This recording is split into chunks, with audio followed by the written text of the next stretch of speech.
আজি আমি আলোচনা কৰিম তৃতীয় আৰু চতুৰ্থ বৰ্গৰ বাবে কেইটামান ইম্পৰ্টেণ্ট কুৱেশ্যন। যোৱা ভিডিঅ'ত আমি হিষ্টৰীৰ ওপৰত কুৱেশ্যন পঢ়িছোঁ। এই ভিডিঅ'টোত আমি ছায়েন্সৰ কুৱেশ্যন পঢ়িম। ওপৰত দি আছে DHS Assam exam important science GK। ইয়াৰ প্ৰথম কুৱেশ্যনটো আছে, সূৰ্যৰ আটাইতকৈ ওচৰত থকা গ্ৰহটোৰ নাম কি? উত্তৰ হৈছে বুধ। ইয়াৰ পিছৰটো হৈছে, সৌৰজগতত থকা বৃহত্তম গ্ৰহটোৰ নাম কি? বৃহস্পতি। ইয়াৰ পিছৰটো হৈছে, সূৰ্যৰ পৰা আটাইতকৈ দূৰত থকা গ্ৰহটোৰ নাম কি? নেপচুন। তেওঁ একেবাৰে দূৰত থাকে। ইয়াৰ পিছৰটো হৈছে, সূৰ্যৰ পোহৰ পৃথিৱীত পৰিবলৈ কিমান সময় লাগে? Very very important, 8 minute 20 second.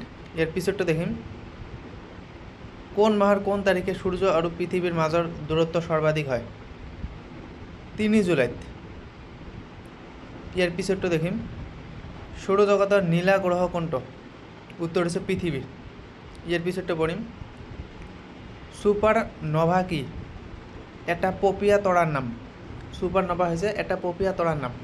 ইয়াৰ পিছৰটো দেখিম, পৃথিৱীৰ চাৰিওফালে দূৰত্ব জোখা প্ৰথম ব্যক্তিজন কোন? ইয়াৰ উত্তৰ হৈছে ইৰাট ষ্টেফেনিছ। ইয়াৰ পিছৰটো দেখিম,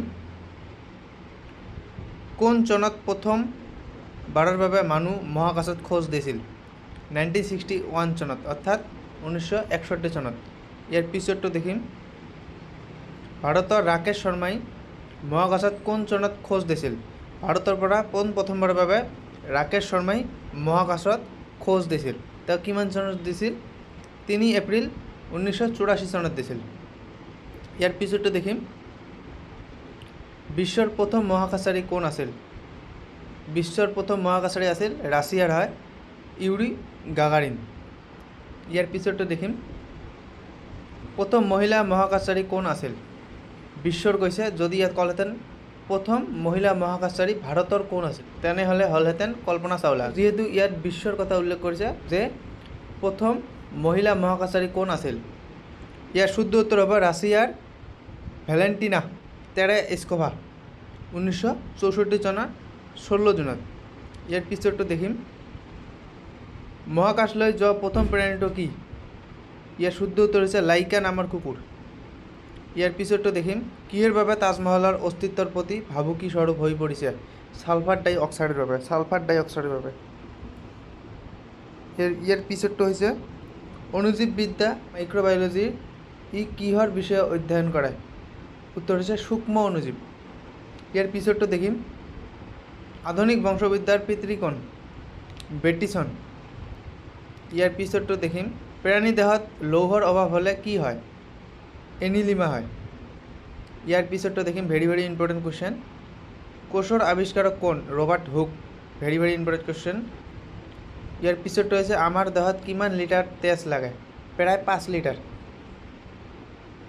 ইয়াৰ পিছৰটো পঢ়িম, স্নায়ু কোষৰ ওলমি থকা অংশটাৰ নাম কি? স্নায়ুতন্ত্ৰ। ইয়াৰ পিছৰটো পঢ়িম, মানুহৰ হাড়ত কোনবিধ পদাৰ্থ সঞ্চিত হৈ থাকে? কেলছিয়াম।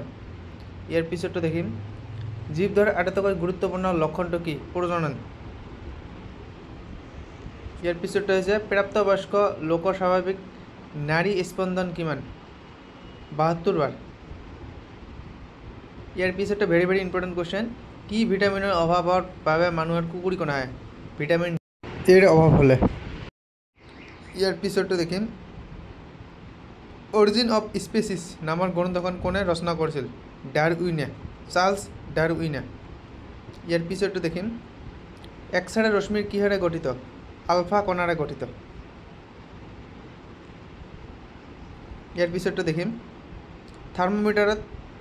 থাৰ্মোমিটাৰত কি পদাৰ্থ সচৰাচৰ ব্যৱহাৰ কৰা হয়? পাৰা। ইয়াৰ পিছৰটো দেখিম, মানৱ দেহৰ স্বাভাৱিক উষ্ণতা কিমান? 370 ডিগ্ৰী।